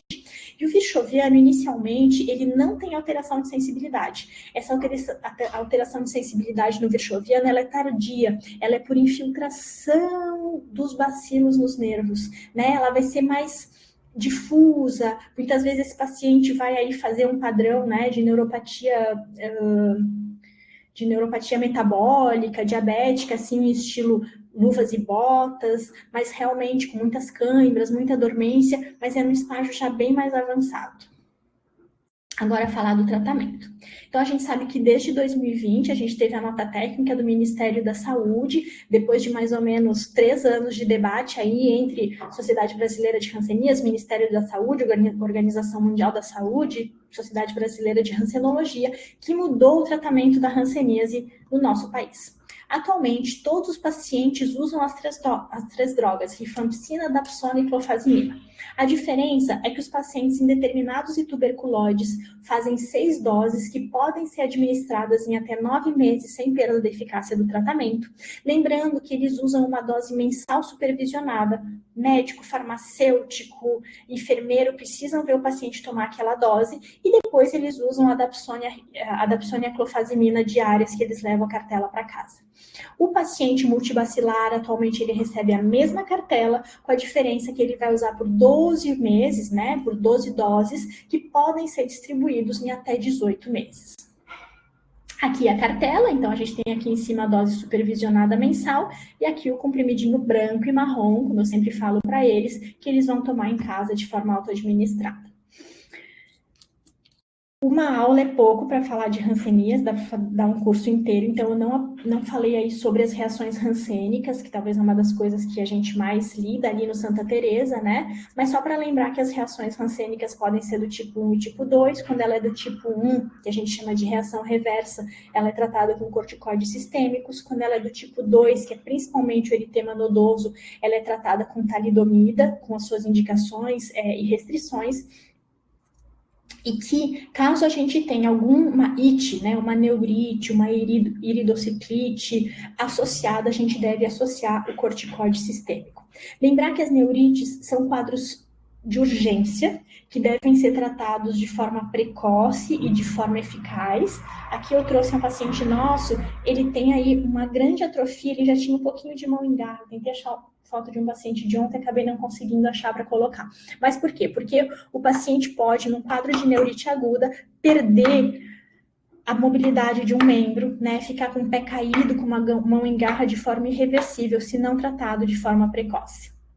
E por último, que os estados de reação reentrante, então aquele paciente que fica fazendo reação e volta em reação e volta em reação, ele pode associar, a gente pode associar outras drogas imunossupressoras. Na nossa experiência ali no hospital, que a gente mais usa é metotrexato, a pulsoterapia com corticoide, e atualmente a gente tem aí desenvolvido os protocolos de imunoglobulina endovenosa. E por fim, falar da prevenção, e daí eu coloquei as fotos dessa paciente. Essa paciente é uma paciente aqui do litoral, que ela foi encaminhada para a gente para uma avaliação com 22 anos, é uma paciente que tinha um déficit cognitivo, uma situação familiar muito complicada, e é uma paciente que não tinha diagnóstico, ela foi encaminhada para a gente, na verdade, como uma suspeita de alergia, enfim, essa parte interessa pouco, mas ela era uma paciente verchoviana com muitas lesões. Era uma paciente que com 22 anos já tinha desabamento, acho que aqui a foto está muito longe, com 22 anos ela tinha uma face leonina, ela tinha madarose, ela tinha desabamento de septo nasal, ela tinha o que a gente chama de rancenomas, né, que são essas lesões nodulares aí que tem muito bacilo dentro, assim, uma paciente de apenas 22 anos. Eu asseguro que essa paciente tinha mais de 10 anos de evolução da doença, vocês podem ver nos membros, ela tinha muita lesão, assim. E quando a gente vê pacientes assim, a gente também tem um outro caso desse ano, do ano passado, muito emblemático, assim, uma paciente que tem 18 anos e fez um eritema nodoso necrotizante, teve internada por muito tempo com a gente ali no hospital, com 18 anos, né? A gente sabe que a gente está falhando, porque essa paciente, ela teve uma fonte que a contaminou e que provavelmente não foi diagnosticada e tratada, e em algum momento a gente perdeu a oportunidade de fazer o diagnóstico precoce e de mudar a história de vida dessa paciente. Então, é uma mensagem dura de final, mas o que eu queria falar é que atualmente existe um grande debate, né? Claro que a gente tem as indicações da imunoprofilaxia, então pacientes contactantes aí que não têm doença, eles precisam, primeiro, todo contactante tem que ser avaliado, bem avaliado. Caso ele tenha hanseníase, ele vai ter que ser tratado de acordo com a sua classificação. Caso ele não tenha, ele vai ter que fazer o teste rápido para saber de que forma ele vai ser seguido. Ele vai ter que, caso indicado, fazer a a imunoprofilaxia com a BCG, né? Lembrando que quem não tem ou quem tem apenas uma cicatriz deve fazer o reforço. Pacientes que já têm 2 cicatrizes não precisam fazer o reforço, bem como pacientes aí abaixo de 2 anos de idade que tem uma vacina recente. E existe atualmente um grande debate sobre a quimioprofilaxia com rifampicina, se a gente deveria dar rifampicina para os contactantes, a gente ainda não tem nenhuma conclusão sobre isso, a gente tem medo de resistência, por outro lado parece que funciona, ainda não se chegou a nenhum consenso sobre isso. Mas eu acho que a principal forma, quando me pediram para falar um pouco de prevenção, assim, é a gente avaliar contactante, a gente ter alto índice de suspeição e a gente fazer diagnóstico precoce. Porque quando a gente faz diagnóstico precoce, quando a gente faz o nosso dever de casa bem feito, que é avaliar contactante, que é dar atenção para as lesões, que é prestar atenção quando o paciente nos fala que aquela lesão de pele não sua ou ele não sente, né? A gente não achar que o paciente está louco, nem nada assim, a gente está interrompendo cadeia de transmissão. A partir do momento em que o paciente toma a primeira dose supervisionada, ele está interrompendo a cadeia de transmissão. Eu estou prevenindo incapacidade e eu estou prevenindo novos casos. Perfeito? Então, em relação à prevenção, não vou entrar nos grandes debates da eficácia da quimioprofilaxia, da indicação da imunoprofilaxia. Eu acho que a prevenção ela deve ser baseada no diagnóstico precoce e na avaliação dos contactantes. É assim que a gente vai conseguir mudar a história da hanseníase no nosso país. Isso dá muito pano para manga, muita conversa. Eu fico super à disposição para a gente conversar agora, se a gente ainda tiver um tempinho. Acho que o horário era até às 16, né? Acho que a gente não está tão atrasado assim. E como mensagens para a gente lembrar, para a gente levar para casa, que é uma doença até hoje negligenciada e subdiagnosticada, uma doença aí que tem centenas de anos e a gente ainda não conseguiu erradicar ela, né? Eu trabalho muito com sífilis também, eu falo na aula de sífilis a mesma coisa, gente, como é que é possível que uma doença que é causada por uma bactéria a gente não consegue erradicar, a gente tem antibiótico e a gente não consegue. E que, infelizmente, os diagnósticos são tardios e estão sendo feitos em pacientes que já têm incapacidades irreversíveis. Só que o tratamento é disponível, é efetivo e é possível, sim, alcançar a cura. Por fim, é uma doença polimórfica. Ela pode se apresentar como uma mancha única, mais clara que a pele. Ela pode se apresentar como um desabamento de septo nasal. Ela pode se apresentar como múltiplos nódulos no corpo. Então, a gente que mora no Brasil, a gente precisa ter um alto índice de suspeição. E, na dúvida, encaminhar para avaliação especializada. Mas essa certamente é a nossa maior ferramenta. Essas são minhas referências. Tá aqui o meu e-mail. Quem me conhece sabe, eu sou super disponível, eu adoro discutir caso, responder dúvidas. Então, quem quiser me mandar e-mail, quando tiver paciente, tiver dúvida, eu fico muito à disposição, né? Às vezes vai ter que encaminhar lá para o hospital, às vezes a gente vai conseguir resolver em cada município. E eu fico à disposição também para a gente conversar aqui, tá bom? Muito obrigada mais uma vez pelo convite, foi um prazer aí falar com vocês.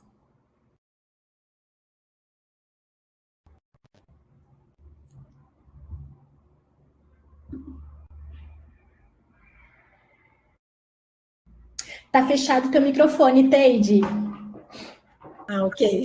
Falta de prática aqui, faz tempo. Então, nós que agradecemos, né, pela tua brilhante aula e compartilhando o teu conhecimento sobre a doença com todos nós que estamos aqui te assistindo, né? Os nossos profissionais que ficaram, né? Eu desejo agradecer também esse pessoal todo que ficou aqui participando dessa nossa web. Então, gente, se vocês tiverem alguma dúvida, vocês podem escrever e deixar aí no chat, né? Eu vi que teve um comentário ali da Vigilância Epidemiológica de Blumenau, né? Reclamando ali, né? Mas era mais um comentário falando sobre a dificuldade de trabalhar por causa da falta de compromisso dos gestores, né? Com relação a hanseníase, a falta de profissionais qualificados, a rotatividade que é grande no serviço de saúde, né? Então, a gente sabe que a hanseníase ela é uma doença muito rica, como a doutora Bárbara falou, né? De conhecimentos para a gente, né? É uma doença que nos ensina muito, mas ela não dá dinheiro, né? É uma doença aí que é considerada doença da pobreza. Então, a gente tem toda essa dificuldade aí do apoio dos gestores, né? Do interesse do profissional de saúde, né? Então, geralmente, quem trabalha com a hanseníase é realmente quem é apaixonado pela doença, né? Que gosta da doença. E a gente tem poucos profissionais assim, como a gente tem a Bárbara, né? Mas, graças a Deus, a gente tem... Está despontando alguns profissionais aqui no estado, como a gente tem o doutor Bruno, né? Os nossos antigos profissionais ainda também que estão na ativa. Mas a gente vê aí uma dificuldade de aparecer gente nova, né, para abraçar a causa da hanseníase. Isso dificulta mesmo o trabalho. Com certeza. Não, com certeza, Teide. Eu acho que tem toda uma geração mais antiga que sempre gostou muito. Acho que tem uma geração mais nova, eu, o Bruno, né? Muita gente de Santa Catarina, assim, agora o Bruno fez o título ano passado também, né? E sobre ali uma pergunta ali de Chapecó, acho que a Teide vai até explicar o fluxo melhor do que eu, mas isso já está disponível, né, Teide, do teste rápido? Opa, eu não vi a pergunta de Chapecó, parabéns. Tem previsão de disponibilizar o teste rápido para os municípios. Ah, sim. Bom, não sei quem está perguntando, se é o município, se é a regional, né? Mas os testes rápido da hanseníase já foram disponibilizados, né? Desde o ano passado a gente já fez videoconferência falando sobre isso com o serviço de saúde, né? Então, está disponibilizado, a gente tem no nosso estoque, então é preciso que o profissional que está solicitando, ele faça um cadastro no CIES, né? Como é solicitado todos os outros testes dos outros agravos, tá? Via CIES. Então, é só fazer o cadastro e solicitar. Então, lembrando que o teste rápido ele é disponibilizado para todos os municípios que têm casos novos de hanseníase, né? Porque ele é destinado para os contatos desses casos novos. Então, se o município tem caso novo, né, vai fazer a vigilância do contato, vai chamar esse contato para ser examinado. É importante que tenha o teste rápido. É só pedir para a gente que a gente disponibiliza, ok? Até quando a gente tem pacientes, Teide, até eu depois vou falar contigo para ver se a gente, enfim, faz um fluxograma, porque quando eu recebo o paciente, eu não consigo fazer a avaliação dos contactantes ali no Santa Teresa, né? Porque senão, enfim, a gente já tem um fluxo muito grande ali, mas eu fiz uma carta padrão e eu mando para o município pedindo para avaliar os contactantes e fazer o teste rápido de acordo com o PCDT, e daí eu só vou falar contigo para ver se na carta eu já incorporo como eles entram em contato, fazem o cadastro para a gente conseguir realmente colocar, né, para girar esses testes e para a gente conseguir colocar em funcionamento esse fluxograma. É isso mesmo, Bárbara. É importante, né? A vigilância do contato, né? O Santa Teresa é um hospital de referência. Então, o caso é encaminhado para alguma complicação, né, por algum motivo que o serviço não conseguiu manejar esse caso. Então, a responsabilidade da vigilância epidemiológica do município é, sim, de fazer a vigilância desses contatos. Não é do hospital que é um hospital especializado, né? A hanseníase, ela está na atenção primária, né? O caso, ele está lá no município da residência dele, então é importante que a vigilância do município chame, né, esses contatos para serem examinados. É ela que vai assumir, né? Às vezes o diagnóstico é feito no Hospital Santa Teresa, e geralmente, né, esses casos que não têm muita complicação, eles são diagnosticados, já ganham alta por transferência para fazer o tratamento no município de residência, né? Mais próximo possível do paciente, né? O paciente não precisa se deslocar todo mês para o Hospital Santa Teresa para estar recebendo a dose supervisionada, né? Isso é tarefa do município de residência ali, do paciente, né? E toda a parte dessa questão da vigilância dos contatos também é responsabilidade do município de residência desse paciente, tá? Perfeito. Mais alguma pergunta, gente?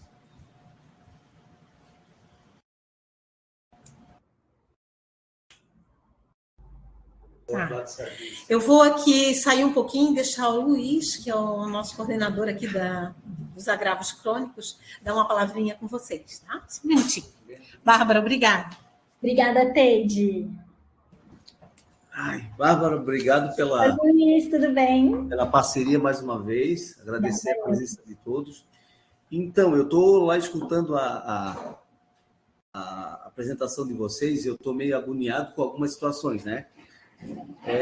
Primeiro que nós tivemos eu e a Teide participamos, eu não sei se vocês participaram do evento de Janeiro Roxo que teve agora em janeiro, semana passada, em Brasília, e aí a gente participou através de uma webconferência, né? Então, foram uma agenda muito pesada, assim, de assuntos, né? Foi muita coisa que, no nosso entendimento aqui, foi muito pesado cansativo, tanto para quem estava presente como quem estava assistindo.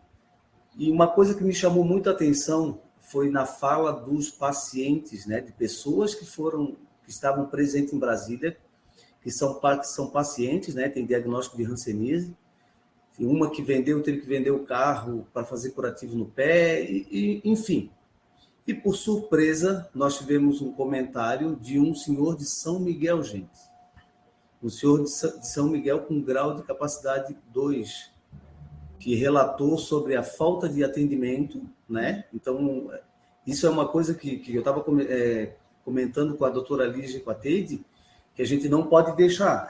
A questão de eu gosto ou não gosto da hanseníase.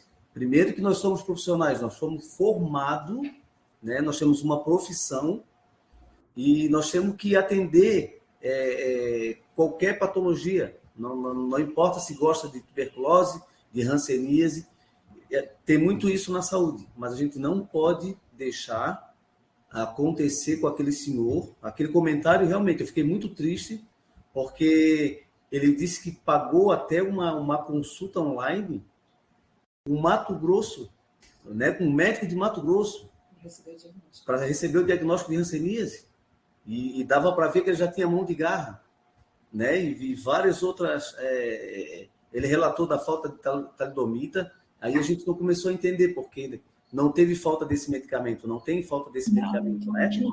Então, a gente precisa ver com a regional de São Miguel o que está acontecendo lá, o que aconteceu realmente, né? Para não ficar, eu vou até usar a palavra, não ficar feio tanto para o Estado como para o município, né? Porque realmente foi uma situação assim que eu realmente não esperava, né? Santa Catarina está lá sendo apresentado, não sei quantas pessoas tinham vendo, né, no evento, tanto presencial como online, mas realmente ficou assim bem preocupante assim, para a gente, né?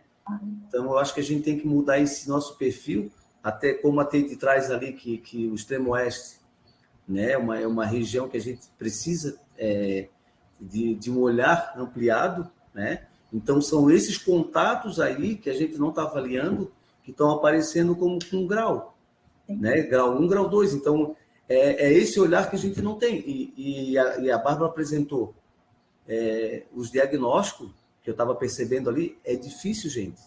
Mas se a gente treinar, a gente consegue, né? Os exames que tem para uma doença, para a forma, né? De uma para outra, que a baciloscopia é negativa para duas, que eu vi ali, e positiva para outra, né?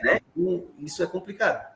Então, acho que a gente tem que melhorar esse nosso olhar, porque a gente não pode deixar essas pessoas chegar a esse ponto. Concordo, Luiz, com certeza. Tem mais alguma coisa ali, Teddy, que tu quer ver ali? É isso, né? Foi um município, é isso. Tem previsão de caminho. Ok, é isso. É isso? É isso. É isso. Tá bom, gente? Eu tinha que falar isso porque dividir isso com vocês, porque foi uma surpresa para mim, para quem, porque nós ficamos assim, inclusive a Lígia também estava assistindo, então a gente ficou assim, surpreso, um olhando para o outro, né? Porque a gente trabalha em ilha, Sim. Aqui no setor, então a gente ficou bem preocupado com essa situação. Mas eu concordo, Luiz. É claro que eu acho que eu tenho um viés muito grande, que é porque chega lá para mim. Ontem eu estava conversando com o Bruno, eu falei assim: olha, Bruno, é que para mim chega paciente só grave, né? Eu só vejo paciente grave. Segunda-feira é o ambulatório da hanseníase, e eu só tenho paciente grave, de resistência, de falha, de sequela, de reação, assim. Mas o fato é que também eu vejo essas coisas que acontecem. E, infelizmente, assim, esses dias um paciente tão querido, ele falou assim: doutora, que eu falei, olha, eu acho que é hanseníase. Ele era um bichoviano. Então, a gente vai fazer a baciloscopia. Ele falou, ainda bem, porque faz 2 anos que eu tô aqui tentando que alguém faça esse exame para mim. Nossa. Então, eu concordo. Ele falou, eu concordo, eu acho que é uma realidade que a gente tem que mudar. Ano passado, a gente conseguiu, né, Teide, fazer a capacitação. Eu acho que é um trabalho aí de divulgando mesmo e de fazendo as capacitações, de cada vez envolver mais gente, é uma coisa que tem que estar na pauta aí, dos médicos de família, na unidade básica, para todo mundo estar com isso, assim, com essa ideia na cabeça, para saber que isso existe, que está no nosso estado também, né? Porque senão fica a ideia, não, aqui em Santa Catarina não tem, mas a realidade, ao menos do que chega para mim, lá no Santa Teresa, são casos, assim, a maioria com grau 2 de incapacidade, tá? Talvez uns 80% dos que chegam para mim. Claro que a minha amostra é viciada, mas que chegam já com grau 2 de incapacidade, com mão em garra, com o pé caído, enfim, com deformidade, etc. Então, eu concordo, a gente tem que fazer um esforço, mas eu acredito muito que a gente vai conseguir aí. A gente, desde o ano passado, começou a fazer muita ação, e a gente vai conseguir cada vez mais aí fazer com que esse conhecimento circule, e com isso a gente possa impactar a vida das pessoas.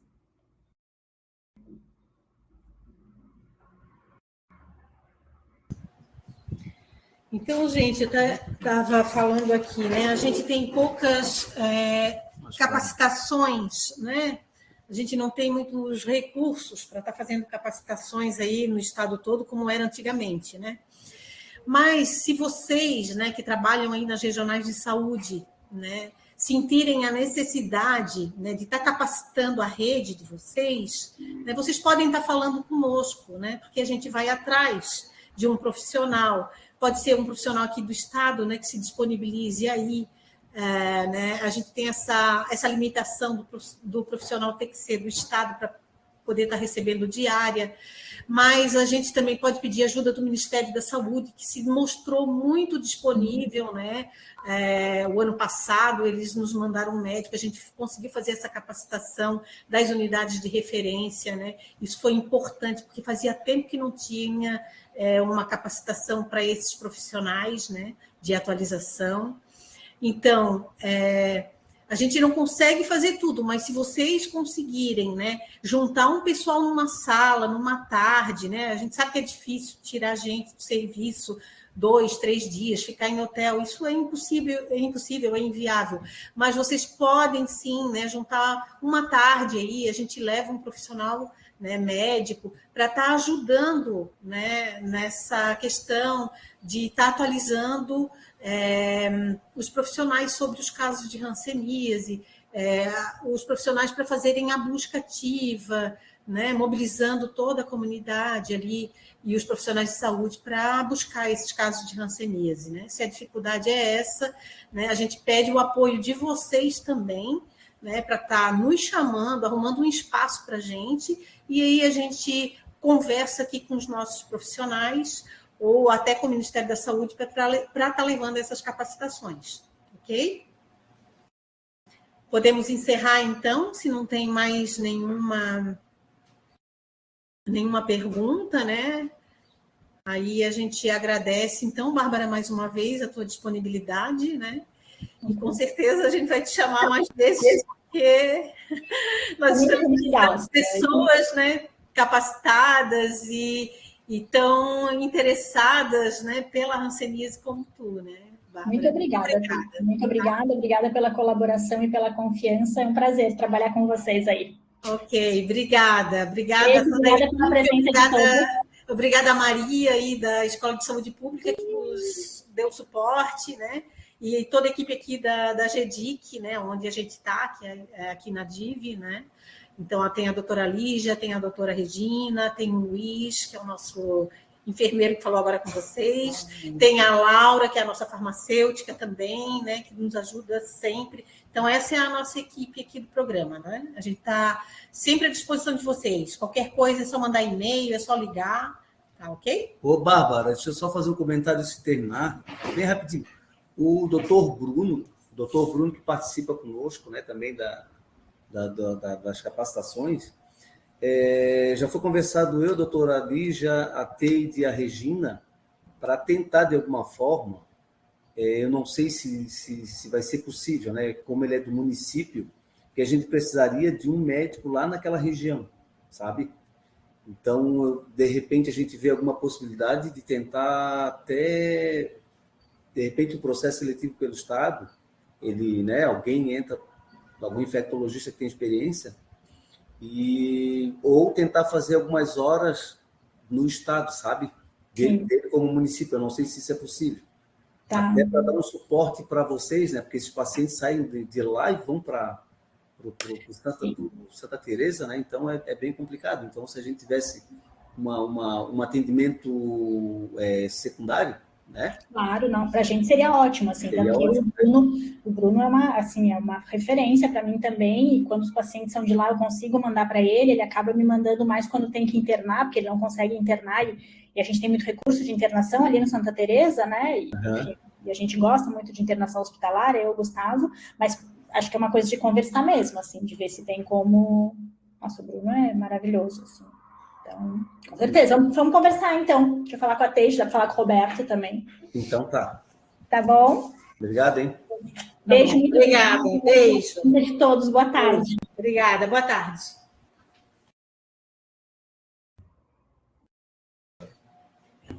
Eu acho que a gente precisa disso mesmo.